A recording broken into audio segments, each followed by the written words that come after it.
नजर डालते हैं आज के विस्तारित समाचारों पर। शिवचर के कछार कॉलेज में स्मार्ट क्लासरूम का आनुष्ठानिक तौर पर उद्घाटन किया गया। विधायक दीपान चक्रवर्ती, राज्यसभा सांसद कनाथ पुरकायस्थ, कछार कॉलेज के अध्यक्ष तथा दूसरे कई जाने माने शिक्षाविदों की मौजूदगी में आनुष्ठानिक तौर पर इस कक्षा का उद्घाटन होने पर छात्र छात्रा लाभान्वित हो पाएंगे। गौरतलब है कि शिक्षा के विभिन्न पहलुओं को लेकर इस दिन विधायक दीपान चक्रवर्ती, सांसद कनाथ पुरकायस्थ तथा दूसरे शिक्षक शिक्षिकाओं ने अपने मतों का बखान किया। स्मार्ट क्लासरूम के चलते छात्र छात्रा जहां लाभान्वित होंगे तो वहीं दूसरी और उनकी भविष्य निधि गठन के क्षेत्र में भी उन्हें अहम सुविधा मिलेगी। चौधरी महाशय, आज के অনুষ্ঠানে মুখ্য অতিথি আমাদের রাজ্যসভার মাননীয় সাংসদ কনাথ পুরকায়স্থ মহাশয়, আমাদের আজকের অনুষ্ঠানের যিনি মধ্যমণি আমাদের কলেজের প্রাক্তনী এবং শিবচরের মাননীয় বিধায়ক শ্রী দীপায়ন চক্রবর্তী মহাশয়, মঞ্চে উপস্থিত আমাদের কলেজের পরিচালন সমিতির সদস্য এবং আসাম বিশ্ববিদ্যালয়ের অধ্যাপক অনুপ কুমার দে স্যার, আমাদের মহিলা কলেজের পরিচালন সমিতির সভাপতি বুদ্ধদেব চৌধুরী স্যার, নেহরু কলেজ কয়লাপুরের পরিচালন সমিতির সভাপতি এবং আমাদের কলেজের প্রাক্তন অধ্যাপক চন্দন দে মহাশয়,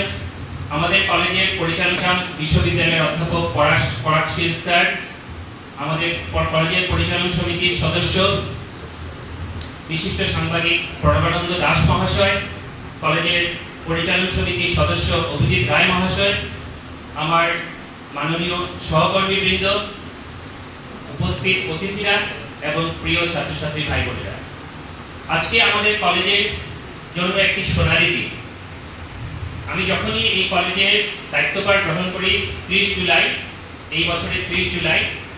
তার আগে যখন আমি কলেজের আমার পূর্ববর্তী অধ্যক্ষ রতন কুমার দাস স্যারের সঙ্গে কথা বলেছিলাম, তখন উনি বলেছিলেন যে আমাদের মাননীয় বিধায়কের সহযোগিতায় সহায়তায় একটি স্মার্ট ক্লাসরুম হতে চলেছে এবং তুমি দায়িত্ব নেওয়ার পর তৎপর হবে যাতে এই ক্লাসরুমটি তাড়াতাড়ি আমরা হস্তান্তর হতে পারে। এবং আমি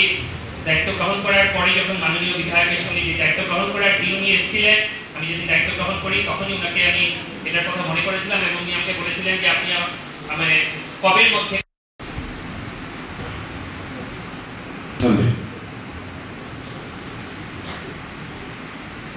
মঞ্চে যারা ভূমিষ্ঠ রয়েছেন, এই কলেজ মঞ্চে ভূমিষ্ঠ রয়েছেন আজকের এই অনুষ্ঠানের যিনি সম্মানিত অতিথি, শিলচরের বিধায়ক শ্রী দীপায়ন চক্রবর্তী মহাশয়, উপস্থিত রয়েছেন যিনি অধ্যক্ষ ডক্টর অভ্যুদীন, ডক্টর চন্দন দে, বিশিষ্ট সাংবাদিক শ্রী প্রণবানন্দ দাস, শ্রী বুদ্ধদেব চৌধুরী,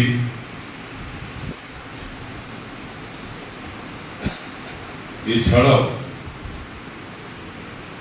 এই অনুষ্ঠানে আমরা লক্ষ্য করেছিলাম তার প্রথম বাজেট অধিবেশনে মাননীয় মুখ্যমন্ত্রী আর অজন্তা নিয়োগ মহোদয়া, ফাইন্যান্স মিনিস্টার, একটা অভিনব প্রয়াস হাতে নিয়ে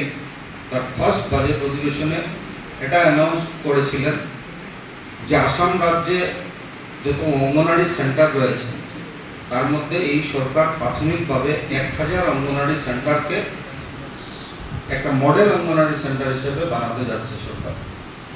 আর আজকের দিনে 1000 না, সেটা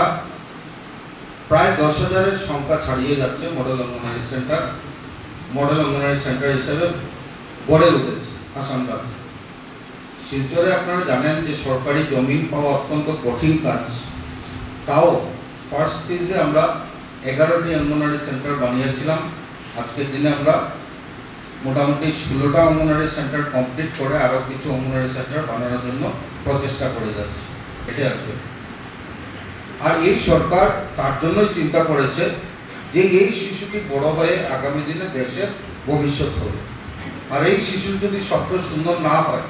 তাহলে দেশের জন্য তার কিছু করা সম্ভব হবে না। তো এই জায়গায় দাঁড়িয়ে আজকের দিনে ভারতীয় জনতা পার্টির সরকার